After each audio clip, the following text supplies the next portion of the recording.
طلبة العلم والعلماء بركة عظيمة، يجعل ثمرة ذلك هداية عامة تشمل القاصي والداني والقريب والبعيد مع صلاح جميع الأحوال وبلوغ غاية الأمال في خير وفي عافية، وإلى حضرة النبي محمد صلى الله عليه وسلم. الفاتحة.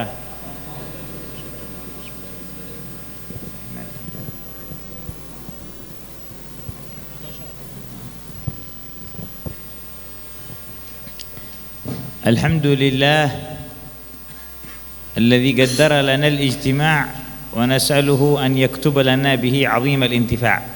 Segala puji bagi Allah yang telah mentakdirkan pertemuan ini, dan kita memohon kepada Allah untuk membesarkan dan mengagungkan manfaat. نحمده على هذه النعمة العظيمة أن شرفنا بالانتساب إلى دينه وخدمة شريعته. Kita bersyukur kepada Allah dengan agama yang agung ini, yang mana kita masuk di dalam nisbah kepada agamanya Allah Subhanahu wa taala yang agung ini. Nashhadu an la ilaha illa huwa wahdahu la syarika lah syahadatan nuktabu biha minal ulama'il 'amilin. Saya bersaksi bahwa tiada Tuhan selain Allah, persaksian yang semoga kita tercatat bagian dari golongan ulama-ulama yang mengamalkan ilmunya.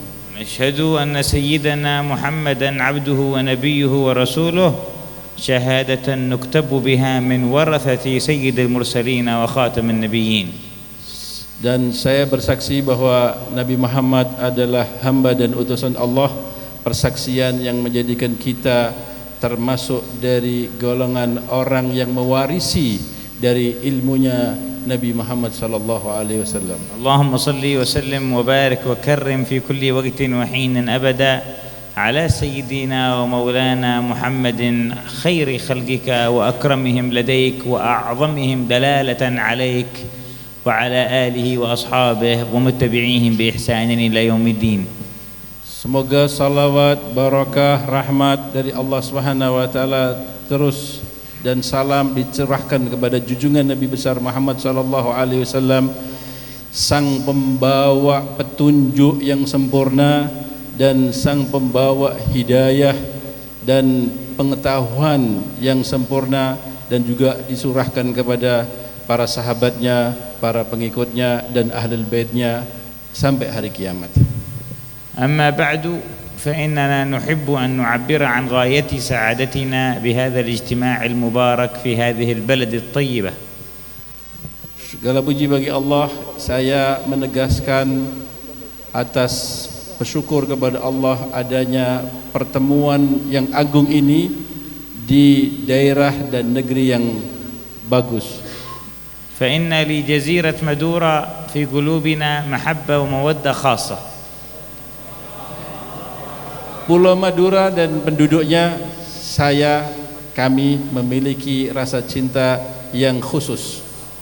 فهي من أقوى بلاد إندونيسيا اتصالا بالحرمين الشريفين.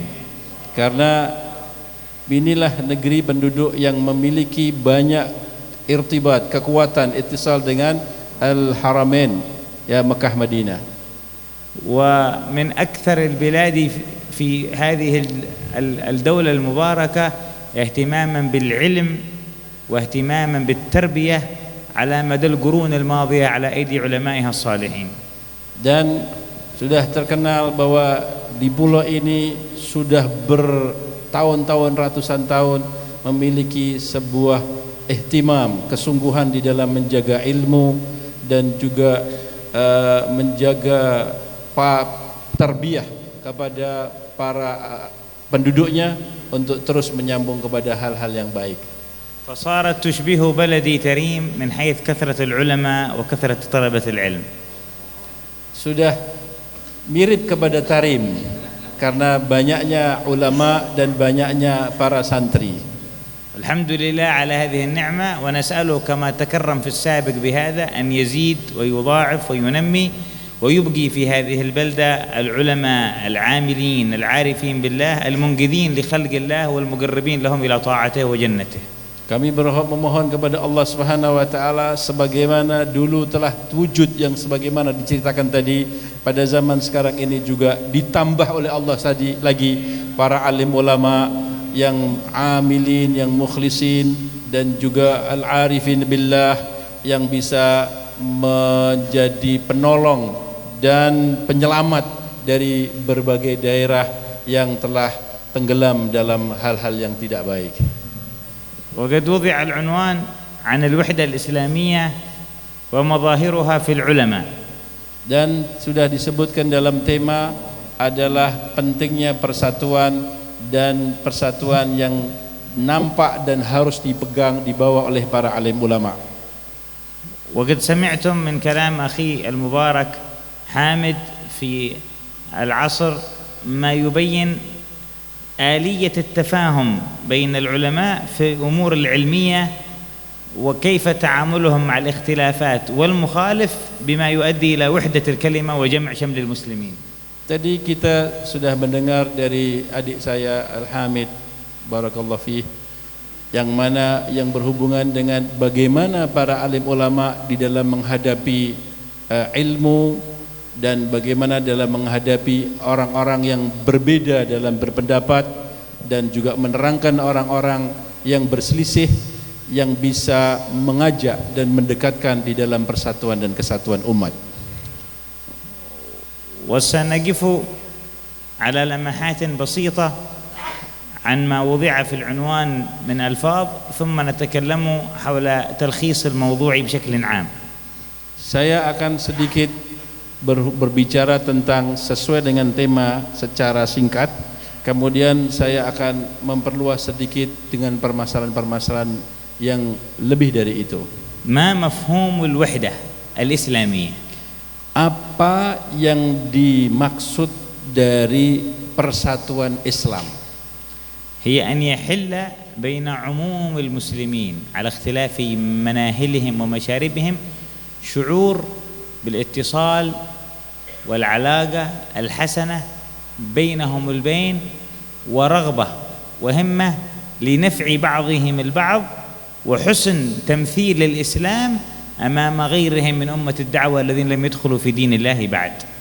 Yaitu adanya sebuah kesadaran pada semua individu muslim dengan berbagai macam kelompok dan juga berbagai macam madhab, dengan perbedaan-perbedaan berbagai hal, perbedaan pendapat, tapi mereka memiliki keinginan untuk selalu menghormati, menghargai kepada sesamanya, dan juga untuk bersama-sama di dalam mengamalkan Islam dengan sebaik-baiknya, dan berfikir bagaimana menampakkan indahnya dan bagusnya dan cantiknya Islam di luar umat Islam sehingga mereka tertarik dengan keindahan Islam. وليس معنى ومفهوم الوحدة الإسلامية أن يجتمع كل المسلمين على مذهب واحد، طريقة واحدة، وشيخ واحد، ومسلك واحد، فهذا لا يتأتى، وليس هذا مراد الله ورسوله من معنى الوحدة واجتماع كلمة المسلمين.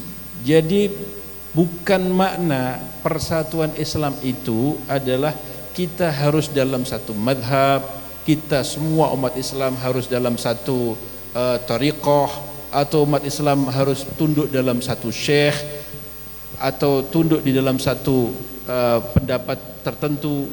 Bukan seperti itu, dan itu juga bukan keinginan Allah, kehendak Allah dan kehendak Rasulullah, bukan seperti itu, dan juga ini tidak mungkin akan terjadi. لكن معناها قيام الجميع المسلمين بدورهم في التقرب إلى الله من خلال حسن إقامة الإسلام وحسن تمثيله وتصويره لغير المسلمين، وعدم حمل البغضاء والشحنة والكراهية والتحامل، وإرادة الخير لإخوانهم من المسلمين خاصة ولعموم الخلق عامة. فهذه الحالة إذا تمت فهي تمثل وحدة وجمع كلمة المسلمين.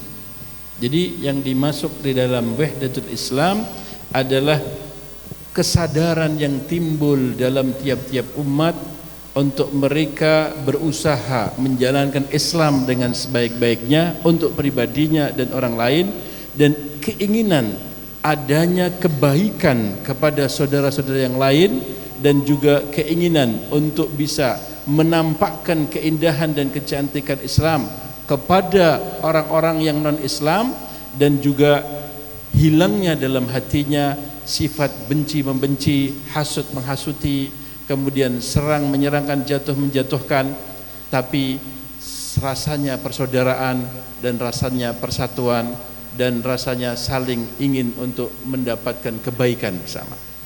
فهمنا هذا من كلام نبينا الأكرم صلى الله عليه وسلم حيث قال فيما رواه الإمام مسلم رضي الله تعالى عنه في الصحيح، يقول رسول الله صلى الله عليه وآله وسلم: المسلم أخو المسلم. Dari ini kita bisa ambil apa yang kita ambil dari sabda Nabi SAW yang diriwayatkan oleh Imam Muslim dalam sahihnya, bahwa Muslim itu adalah saudaranya orang Muslim yang lain.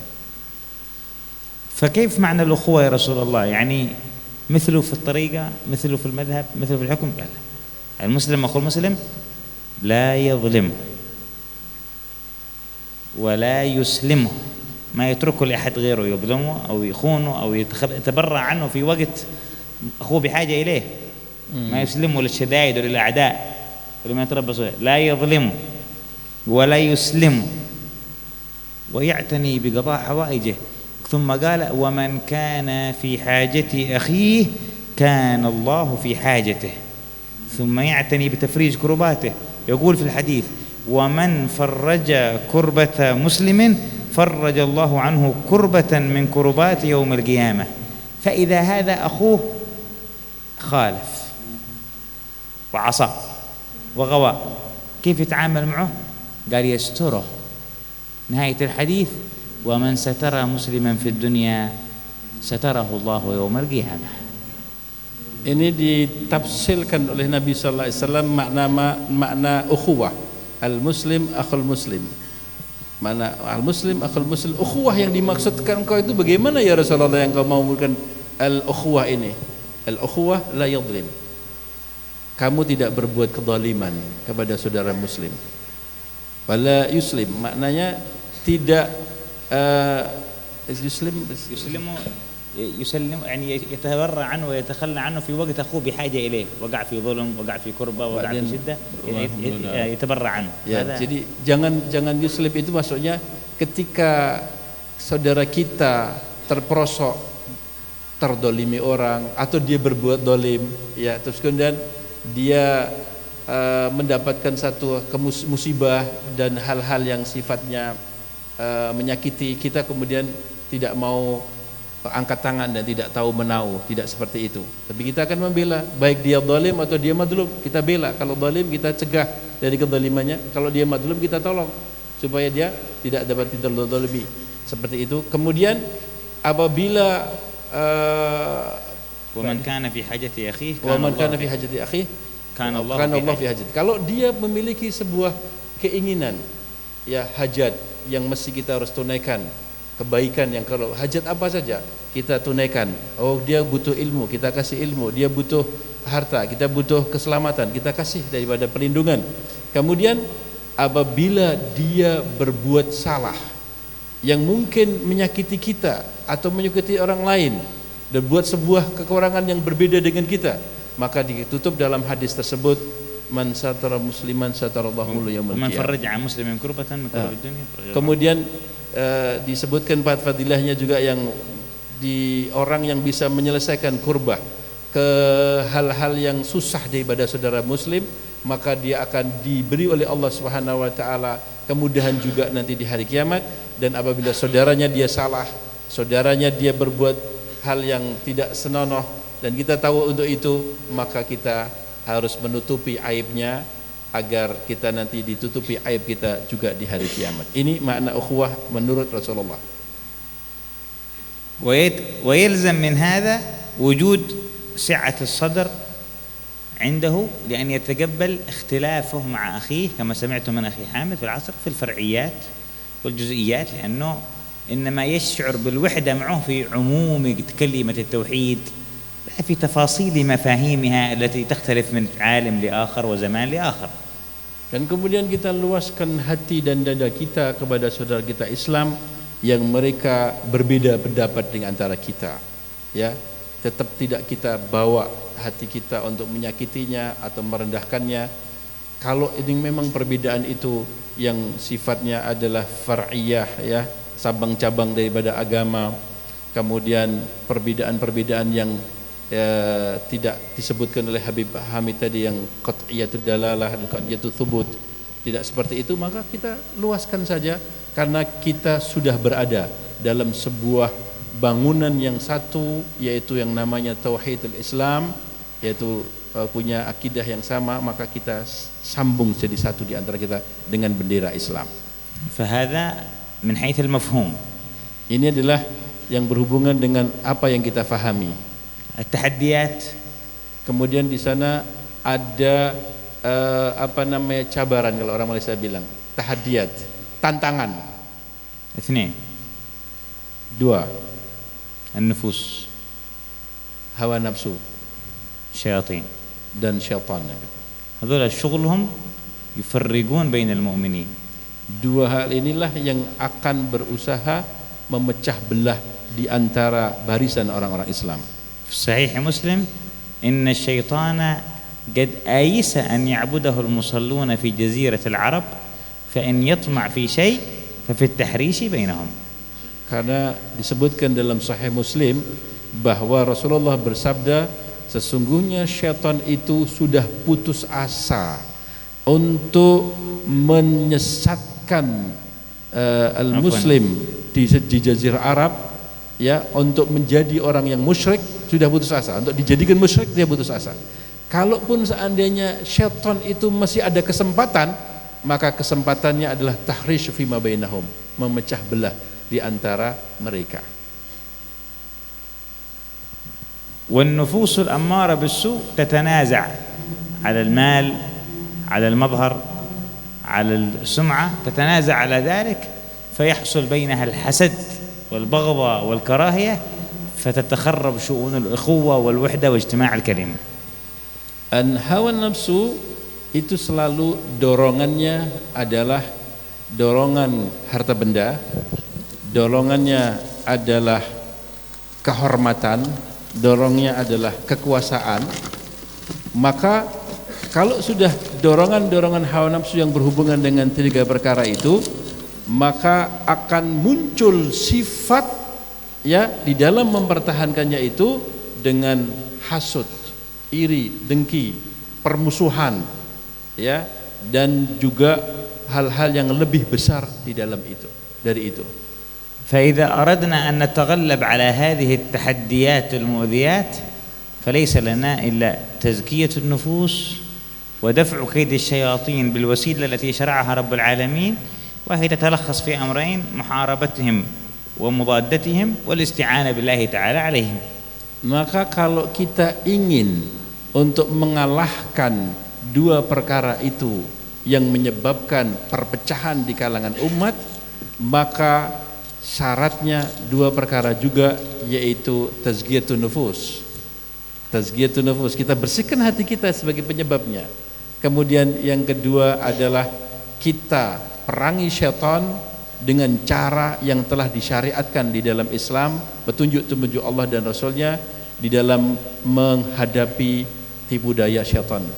أما المحرشين والمحرضين على الاختلاف بين المسلمين إذا وجدوا أمامهم من المسلمين من لا يتبع هوى نفسه ولا يغلبه الشيطان يفشلون في التحريش بينهم وفي وضع الخلاف بينهم.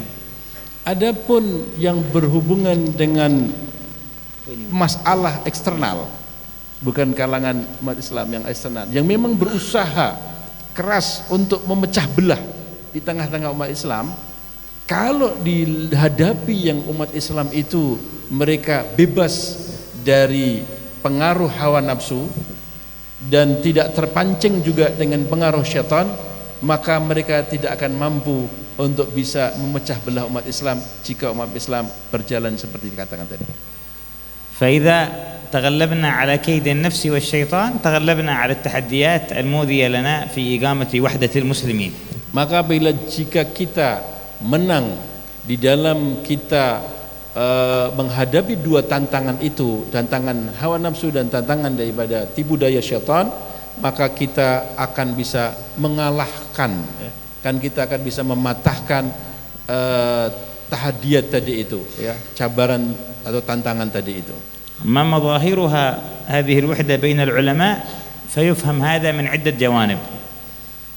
Apa yang nampak apabila terjadinya persatuan ulama, maka kita akan bisa lihat dengan beberapa segi. الجانب الأول أن يكونوا هم النموذج الأعلى في تحقيقها مع المحيط القريب منهم، أخوانهم من العلماء والدعاة ومع غيرهم من عموم المسلمين ثم المخالفين ثم حتى مع غير المسلمين، أن يظهر فيهم شأن تحقيق هذه الوحدة الإسلامية ومعناها.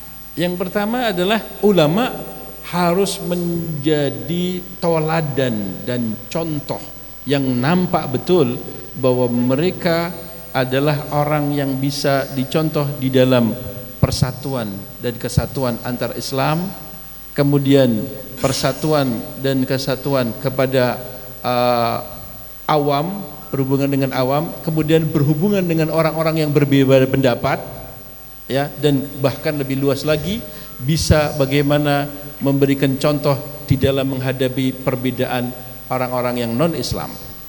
فإذا رأيت اثنين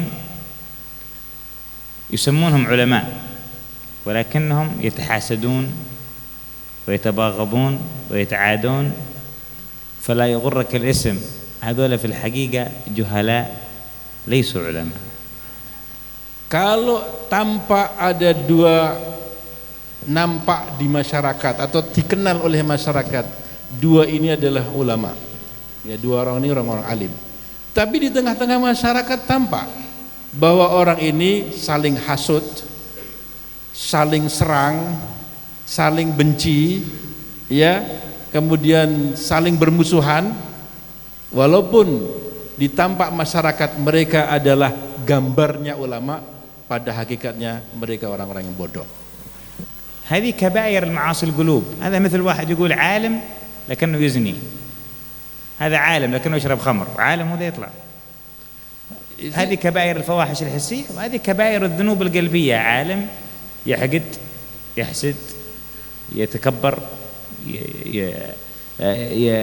يتحامل على غيره، يبيت في قلبه شحن المسلم يقابل الله تعالى بما يغضب الله. أين هو من العلم وأين من صفة العلم وأين من تحقيق العلم؟ Sebagaimana ulama alim menjalankan maksiat zahiriyah, alim tapi zina, berzina, alim tapi minum khamr, sama derajatnya dengan alim dia memiliki sebuah maksiat gulub. Ada maksiat zahir, tapi ada maksiat gulub yang dahsyat juga, iri, dengki, sombong, permusuhan, ya, menjatuhkan, menghina satu dengan yang lain. Itu persis dengan seperti bagaimana sifat ilmu yang seperti itu, maka bukan, tidak ada sifat ilmu itu. Nah, ومن الغريب والعجيب أن يقال اثنين علماء يعملون في خدمة الدين لكن بعضهم ما يحب بعض، بعضهم ما يحب بعض. إذا هؤلاء الذين سيمثلون إظهار معنى محبة الله للخلق والعباد كلهم ما يتحابون بينهم البين، فهؤلاء لم يفقهوا حقيقة العلم ولم يصلوا إلى حقيقته ولم يعرفوا معناه.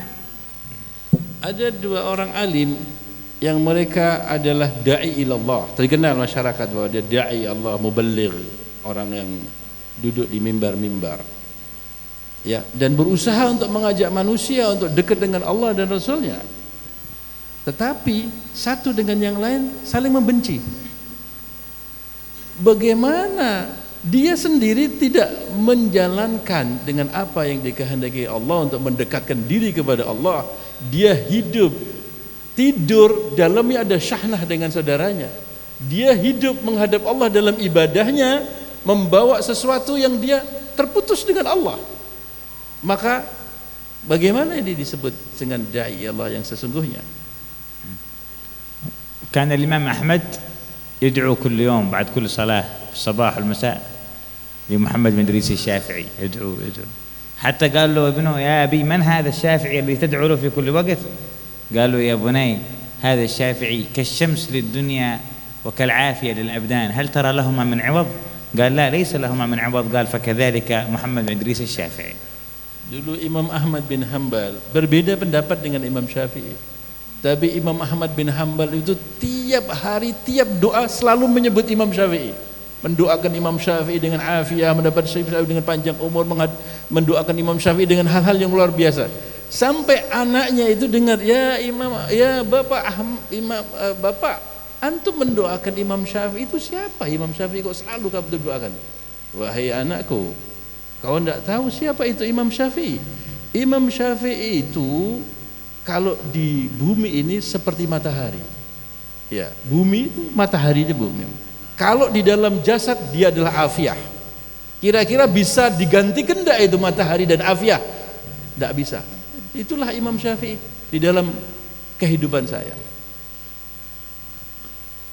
وأحمد بن حنبل تلميذ الشافعي. أما الشافعي فقد ولد في اليوم الذي مات فيه أبو حنيفة، لم يحضر زمانه، وكان يحمل مودة ومحبة لأبي حنيفة حتى يقول في شعره لقد زان البلاد ومن عليها إمام المسلمين أبو حنيفة بآثار وأخبار وفقه كآيات الزبور على الصحيفة، فما في الفشرقين له نظير ولا بالمغربين ولا بكوفة، فرحمة ربنا أبدا عليه مدى الآباد ما قرئت صحيفة.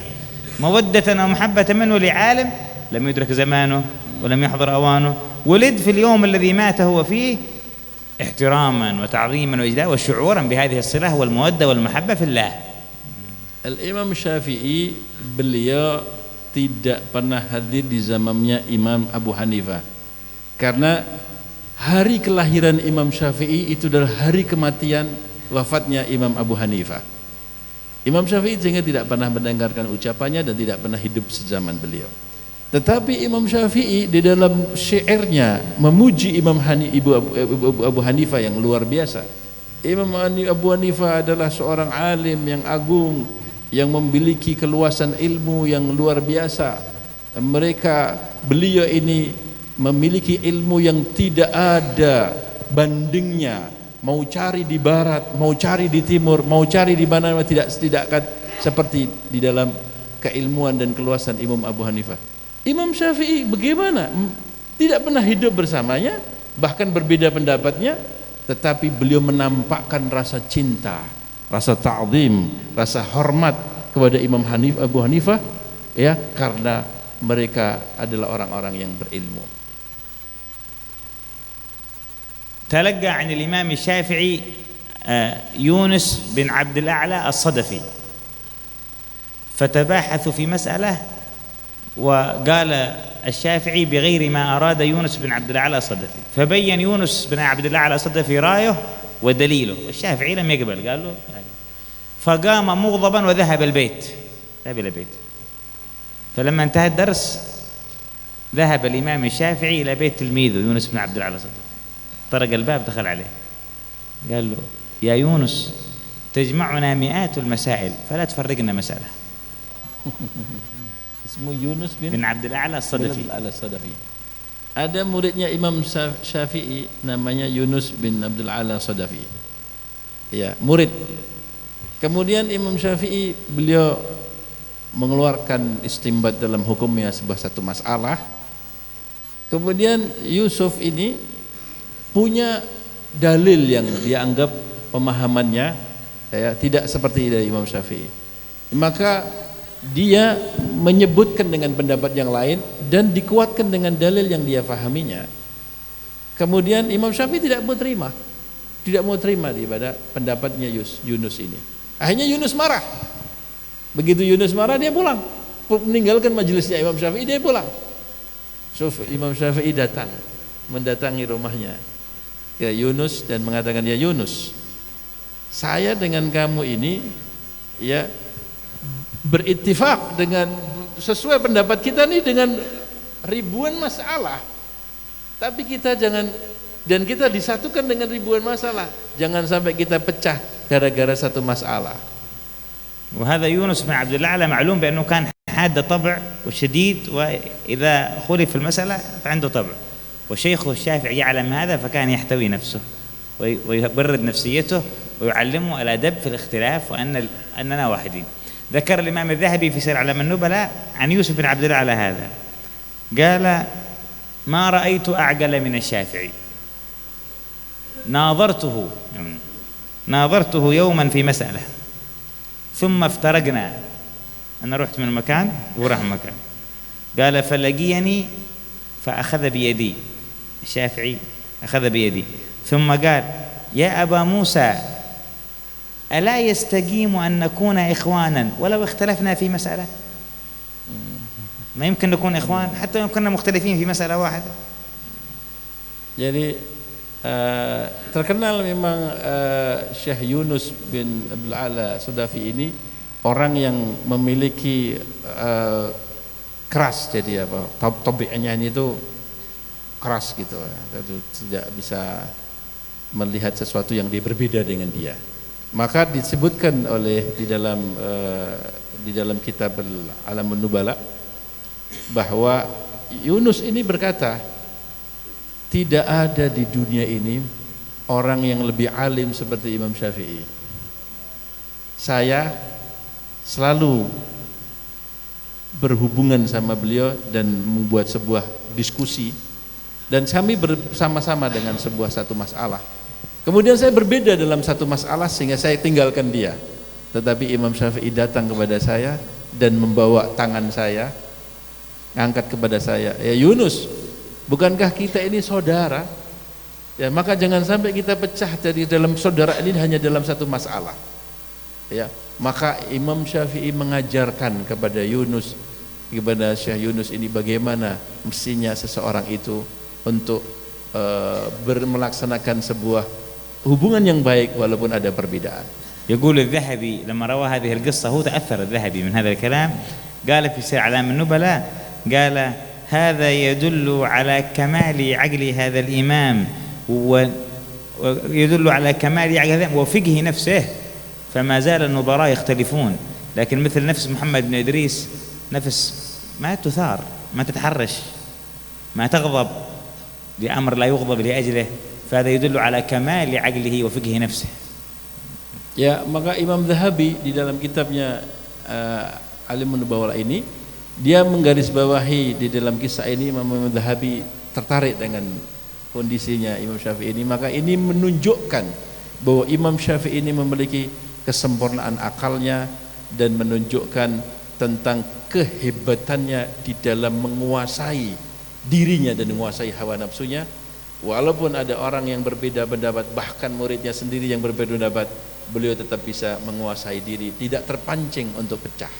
فإذا واحد يقول أنه متبع لمذهب الشافعي لأجل مسألة أفتى فيها واحد ثاني خالف المعتمد أو خرج عن رأيه في المسألة، غضب وزمجر وخاصم وقاطع وشتم، إيه أنت على مذهب من أنت؟ محمد بن إدريس. شوفوا ما كان يتعامل هكذا مع المخالفين له في الرأي، هتأخذ علمه وتترك عمله، واتباعه في العلم والعمل أو لا، فكن واسع الصدر لينا هينا متقبلا للاختلاف على وجهه وفي محله. Kalau ada seseorang di antara kita yang mengikuti madhabnya Imam Syafi'i, kamu Syafi'i, tapi apabila ada orang yang berbeda pendapat dalam satu masalah yang khalif kepada suatu hal, satu masalah, kemudian dia marah, ya, kemudian dia bersikap sesuatu hal yang tidak senonoh, dengan kemarahannya, menghinakannya dan dibawa dengan hatinya dan perasaannya sampai pecah dengan saudaranya, maka sebentar, kamu ini mazhabnya sama. Kalau kamu mengikuti mazhabnya Syafi'i, mengikuti pendapatnya beliau, juga harus mengikuti amaliyah beliau. Karena Imam Syafi'i tidak berbuat seperti itu, yang sebagai imam mazhab sendiri tidak seperti itu. Kamu ini pengikutnya, kalau mau mengikuti jangan hanya mengikuti mazhabnya, tapi juga mengikuti sifat dan adab dan akhlaknya, amaliyahnya. هذا من حيث مظهر الوحدة بين العلماء، والكلام عن هذا طويل، ولو أردنا أن نذكر والنماذج فالأمر لا ينتهي، لأن هذا هو الأصل، والخروج عنه إنما هو شاذ غير معتبر عند أهل العلم. Ya, inilah satu hal yang mesti ditampakkan bagaimana ahlul ilmu dengan ahlul ilmu yang lain dalam bersikap. Saya bisa sebutkan contoh-contoh yang banyak sekali. Contoh ini, contoh tentang ini banyak sekali. Karena itu aslinya harus seperti itu. Ya, tapi panjang kalau kita berbicara tentang contoh-contohnya. Kan begitulah mestinya sifat ahlul ilmu. بقي أن نتكلم عن دور العلماء في جمع كلمة الأمة.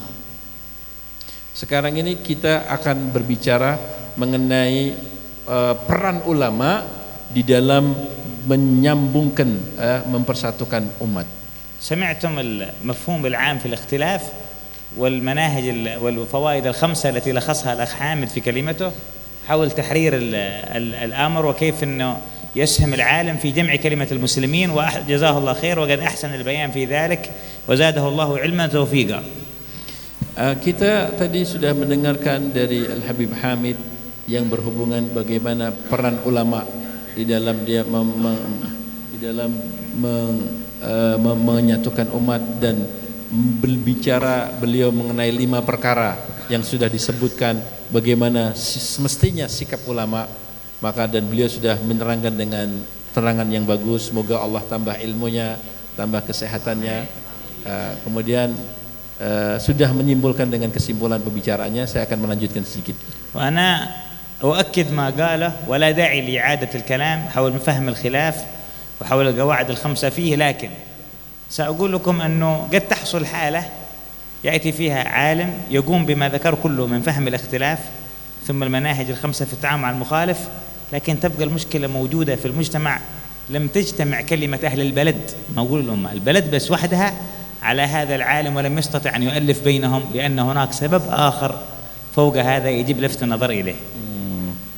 Saya tidak akan mengulangi qawaidul khamsah yang disebutkan Al-Habib Hamid yang mengenai tentang fahmul ikhtilaf dan bagaimana muamalah di dalam orang yang berbeda pendapat, terus kebagian tentang dawabitun al-ma'ruf nahi mungkar dan sebagainya. Saya tidak akan mengulang lagi, sudah luar biasa saya.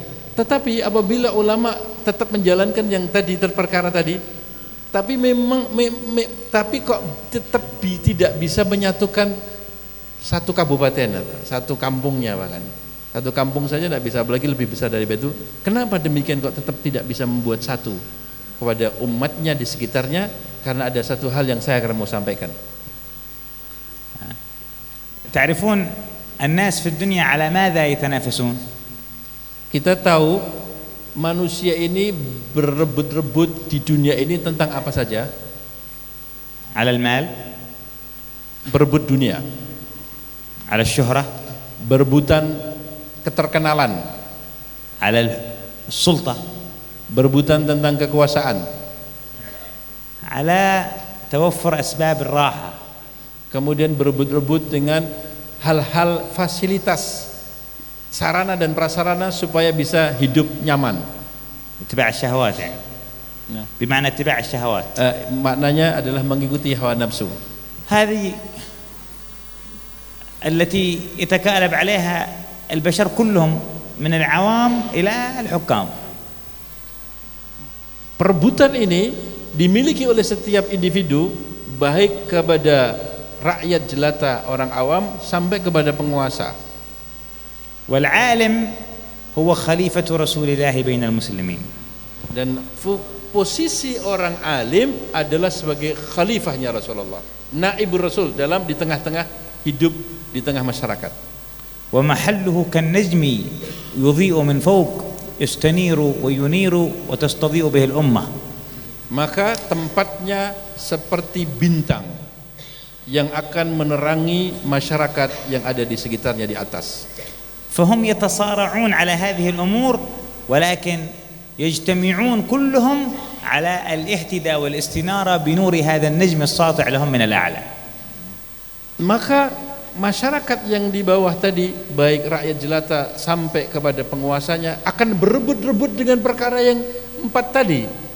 Tapi mereka semuanya bersepakat akan mentoladani dan melihat yang di atas, yaitu bintang orang alim yang ada di atas tadi. فتجدهم على اختلاف أفكارهم ومشاربهم ومذاهبهم وتصارعهم على المصالح كلهم يجتمعون على تعظيمه وإجلاله ومحبته لأنه خليفة رسول الله بينهم.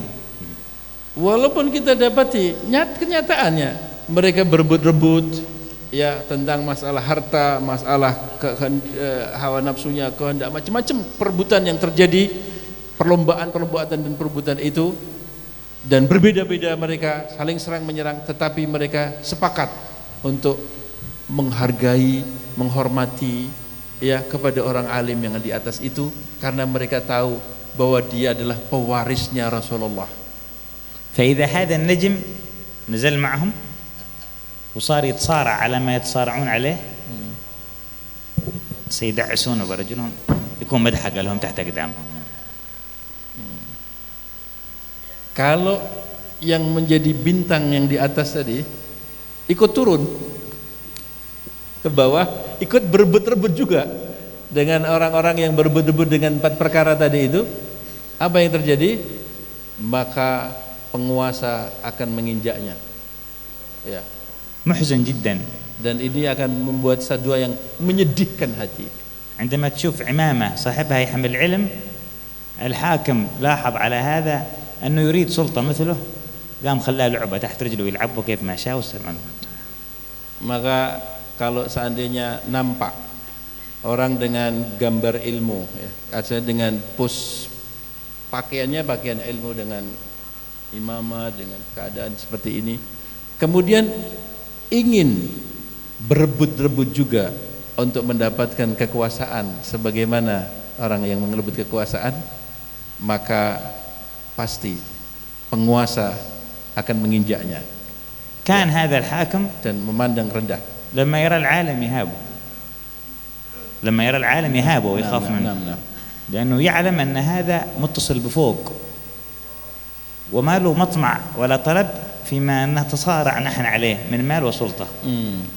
لكن بعدين لما قرب منه عرف أنه لا مثلي، بغاله مال بغاله سلطة، فينظر إليه باحتقار وازدراء واستخفاف ويستعمله لعبة، ويكون هذا العالم سبب لأن يكون دين الله كله لعبة بيد هذا الحاكم يلعبه كيف ما شاء.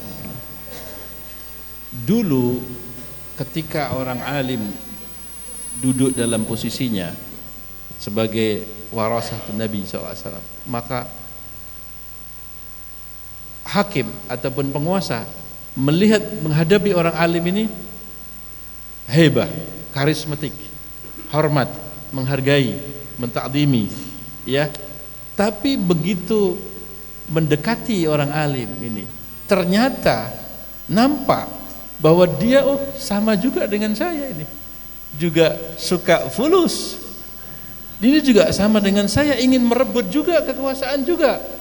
Maka timbul dalam hatinya ini merasa memandang rendah, merasa mengah-mengah, menghina, memandang adalah pesaing juga, dan memandang, dan dia akan mengatakan ini berarti menggunakan agama untuk permasalahan yang sama, perebutan dengan saya tapi dengan kedua agama.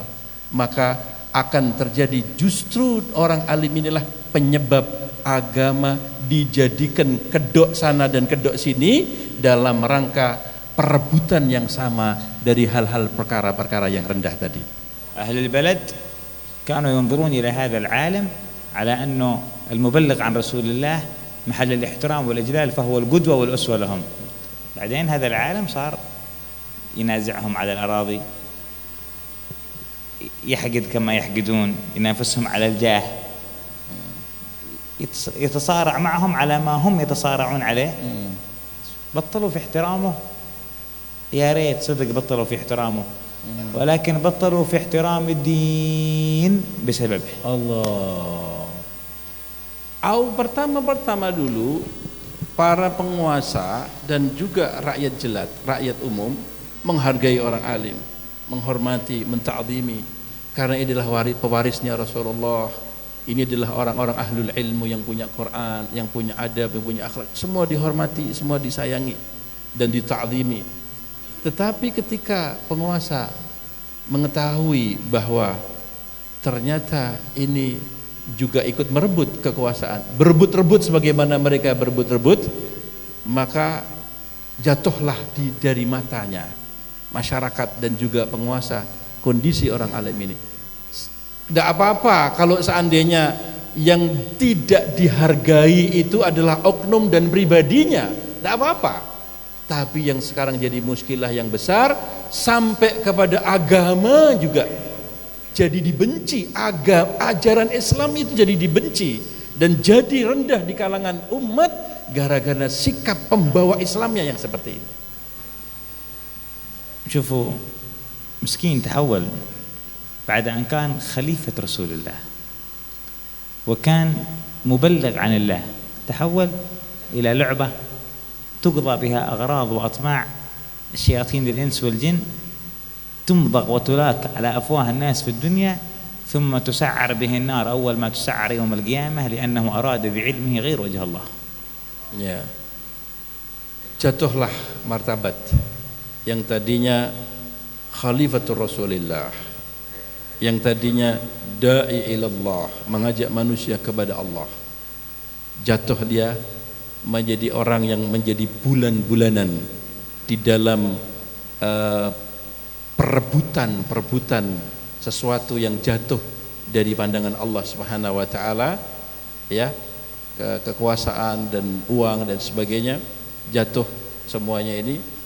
Yang mana bulan-bulanan tersebut, ya dia karena dia tamak juga kepada ini dan kepada itu, yang akan masuk ke mulut akan jadi kotoran, dan akhirnya nanti hal yang dimilikinya akan menjadi sebab terbakarnya api neraka karena tanggung jawabnya besar. بعدين يصير ما عاد يصلح شيء علم ولا تعليم ولا ده إلا شيء مصلحة له أو لجماعته أو لمعهده أو لأصحابه، خلاص. إيش الفرق بينه وبين عباد الدنيا؟ ما عاد شي فرق. كل خروجه سفره كلامه والفتوى حقه إيش المصلحة؟ إيش بنستفيد؟ إيش بحصل؟ يفكر في المظهر، يفكر في السمعة، يفكر في المال، يفكر في بقاء محبة الناس له وتعظيمهم، وأصبح يقصد ما لا يقصد ويطلب ما لا يطلب، فذهبت بذلك مكانته عند الله تعالى. La Allah. Maka akan menjadi bergeserlah sikapnya dan bergeserlah pandangan hidupnya dan cara hidupnya orang alim ini. Pikirannya yang mestinya besar, mengajak seluruh umat manusia untuk dekat kepada Allah, untuk menjadi orang-orang yang selamat dunianya dan akhiratnya, tetapi berubah, bergeser. Pikirannya adalah maslahat.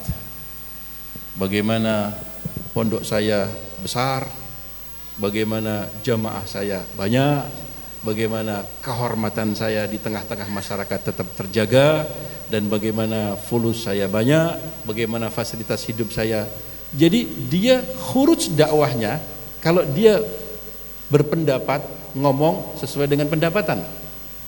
Kalau dia khuruj dakwah, ya, kemudian kesana sini, pikirannya adalah kira-kira maslahatnya apa, dapatnya apa saya, dapatnya apa, dapatnya ada. Jatuh dia di mata Allah Subhanahu wa taala. Dia jatuh, Allah memandang dia dengan pandangan yang hina. كان في كلام الوالد لما التقى بجماعة من العلماء في بعض البلاد العربية والإسلامية، قال لهم في الكلمة، قال لهم إخواني أحبابي من العلماء، إذا كان كل واحد منا هذا سيدعو الناس إلى شيخه، وهذا سيدعو الناس إلى طريقته، وهذا سيدعو الناس إلى منهجه، هذا سيدعو الناس إلى فكره وحزبه، فمن سيدعو الناس إلى الله؟ ولا يتأتى أن يكون داعيهم إلى الله عبد لشيء من هذه المطامع الثانية الحقيرة. Dulu ayah saya Al-Habib Umar bin Hafid duduk di tengah-tengah para alim ulama dari kalangan orang-orang Arab dan yang lainnya. Beliau mengatakan, wahai saudara-saudaraku para alim ulama, kalau di antara kita ini ada yang dia berdakwah untuk mengajak orang kepada tariqahnya, dia berdakwah mengajak orang kepada madhabnya. Yang ini mengajak orang mengikuti cara berfikirnya, mengikuti apa yang dikehendakinya, atau mengikuti partainya, atau mengikuti golongannya. Siapa di antara kita yang mengajak mengajak manusia kepada Allah, mengajak orang kepada Allah, bukan kepada yang tadi itu?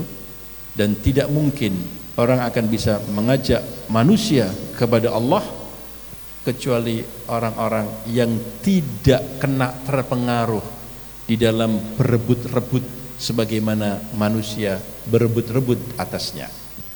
فلكي يقوم العلماء بدورهم الصحيح في جمع كلمة الأمة ووحدتها عليهم أن يرجعوا إلى مكانهم الصحيح، لا يتكالبون على حطام الدنيا وما فيها، ويكون مقصودهم واحد هو الواحد، ولا يكونون كغيرهم يبحثون عما يبحث عنه عامة الناس. فهذا الفرق بين العالم والجاهل.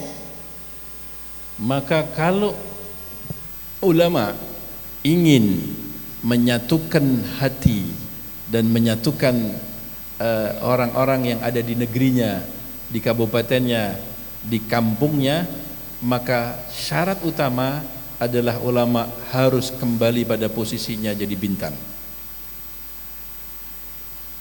Kemudian dia harus ikhlas karena Allah Subhanahu wa taala, tidak ikut sama sekali dalam hatinya rasa cinta, rasa keinginan, rasa tamak kepada harta benda, kekuasaan, tersohoran dan fasilitas-fasilitas itu lepas dari dirinya. Hal-hal yang seperti itu ikhlas karena Allah Subhanahu wa taala, baru nanti akan bisa menyatukan orang-orang yang ada di sekitarnya. أسس بعض الناس حزب معين في بلد لإرادة إصلاح أحوال الناس وخدمة المجتمع. Ada satu kelompok orang membuat partai baru. Partai baru itu di negeri tersebut dibuat tujuannya untuk ingin memperbaiki masyarakat dan juga ingin membangun hal yang lebih bagus lagi dari partai-partai yang lama. فجاء إلى أحد مشايخنا وقال له بغيناك تدخل معنا في الحزب وتنضم معنا، بعد أن عرض عليه أموره وبنعمل كذا وفعلنا كذا، وقالوا إن شاء الله ربنا يوفقكم، قالوا إذن بغيناك تدخل معنا وتنضم تكون عضو في هذا الحزب. Maka orang ini, tokoh ini datang kepada ulama-ulama kami, ya, ulama-ulama, para tokoh-tokoh, ulama-ulama, menunjukkan visi misinya partainya. Ini tujuannya kayak gini, anunya begini, dasarnya gini, langkah-langkah kita gini, dan meminta kepada para ulama yang kami ini untuk ikut bergabung dan menjadi tokoh yang ada di partai tersebut. قالوا لا هذا ما يتأتى. Didoakan mudah-mudahan niat kamu dijalankan oleh Allah, dimudahkan oleh Allah, tapi kalau saya suruh masuk tidak mungkin saya masuk di dalamnya. ليش هل هذا الحزب أنا بقوم بحرام؟ قال kenapa antum tidak bisa masuk? Apakah partai yang saya bikin adalah sesuatu yang haram? نحن بنخدم الناس وبنساعد المحتاجين وبنصلح البلد. قالوا لا ما هو حرام، بل هذا من فروض الكفايات جزاكم الله خير. Jadi partai ini saya buat tujuannya untuk khidmat rakyat, untuk bisa menyelesaikan permasalahan umat, kefakiran, kemiskinan, problem-problem yang ada di negeri. Tujuannya seperti ini. Apakah ini haram? Enggak. Antum, ini bukan hal yang haram, dan itu adalah bagian dari fardu kifayah yang antum kerjakan. Jazakallah khair. Mudah-mudahan bisa dilakukan dengan baik. فلماذا لا تريد تدخل معنا؟ Tapi kenapa kalau hal kamu besar, niat kamu baik dan ini bukan haram, kenapa kamu tidak mau bergabung dengan kami? قالوا يا أخي قدر الله علي أن أحمل أمانة فصرت أسمى بين الناس عالم أبلغ عن الله ورسوله. Wahai saudaraku, ingat, orang-orang sudah telanjur menganggap kami ini adalah orang alim yang punya amanah, punya ajaran agama yang ada dalam kami. Dan kalau nanti saya ikut bergabung di dalamnya, ini akan jadi satu bahaya yang besar. وهذه الأمانة تقتضي علي أن أحافظ عليها وأغليها. فأنا اليوم أتيتني أنت إلى بيتي تريد تسمع مني رأي الله تعالى ورسوله في فكرك وجهدك وعملك هذا، وأنا أعطيتك النصيحة، لكن إذا أنا دخلت معك بكرة ما بتشوف أنا هذا الرجل، بتجي لعندنا بغيت كلام واحد من أعضاء حزبك يعطيك رأيه، وبلدتي هالناسي اليوم يسمعون مني الفتوى على أنها كلام الله ورسوله، لكن لو أنا دخلت معك في الحزب بيصير الفتوى اللي أنا أقولها رأي الحزب الفلاني فتوى الحزب الفلاني، وكلام الله ورسوله لا يمكن يكون تحت راية أحد ولا مظلة أحد. Pada hari ini kalau saya tidak bergabung, dalam posisi saya tidak bergabung dengan partai apapun, maka orang datang kepada saya dalam rangka untuk ingin mendengar kalau Allah kalau Rasulullah dan kalau salaf, ya kalau Allah kalau Rasul agama, saya akan sampaikan kepada agama. Tapi kalau saya bergabung di dalamnya, maka orang akan datang kepada itu dan saya akan berbicara mengenai untuk jadi tim suksesnya partai. Jadi akan ngomong tentang partai, tentang hal-hal yang seperti ini. Maka ini amanah yang saya jalankan. Tidaklah mungkin Quran dan Allah dan Rasulnya akan dimasukkan di dalam sebuah satu bendera atau satu tempat tertentu. لأنه دوري أن أكون ناصح وموجه لك وللحاكم وللشعب وللكل أبلغهم كلام الله. Peran saya adalah amanah yang saya dapatkan adalah untuk memberikan petunjuk kepada penguasa, kepada pedagang, kepada rakyat dan kepada kamu juga, kepada siapapun, untuk kami bawa kepada Allah Subhanahu wa taala dan Rasulullah. Ini amanah. للأسف في كثير من بلاد المسلمين ما عاد صار العلماء هكذا، وصار كل عالم لازم تبع حزب تبع جماعة. هذا مما يحزن القلب ويشق على الفؤاد. وإذ قد حصل هذا المفروض ما يحصل، لكن وإذ قد حصل لا أقل من أنه مع حصوله نحافظ على هيبة العلم والدين قدر ما نستطيع، ولا نسمح لهذا أن يفرق بيننا لحمة العلم، فإن العلم يجمعنا ويؤلفنا أعظم مما تفرقنا هذه المسميات والتصنيفات والحزبيات والاعتبارات. Ya, yang satu hal yang menyedihkan, ya, ada di dalam satu negeri tidak ada satu orang alim pun yang di negeri itu kecuali orang alim itu masuk dalam berbagai macam partai. Orang alim ini masuk partai ini, orang alim sini masuk partai ini, dan seolah-olah semuanya punya pendukung. Dari semua partai itu adalah pendukung daripada ulama-ulama. Ini satu hal yang menyedihkan, menyedihkan dalam hati. Tetapi kalau itu sudah terlanjur, paling tidak pertahankan kehormatan ilmu, di atas segala-galanya. Jangan sampai gara-gara itu sampai kita tidak saling harga menghargai dan hormat menghormati, dan ilmu jatuh, ya, gara-gara pergulatan dan perlombaan di dalam perebutan itu. هذا ما أحببنا طرحه عليكم، ونسأل الله أن يكون فيه نفع وتوفيق وقبول لنا ولكم أجمعين. Ini yang bisa saya sampaikan, mudah-mudahan bisa ada manfaatnya, mudah-mudahan taufik datang kepada antum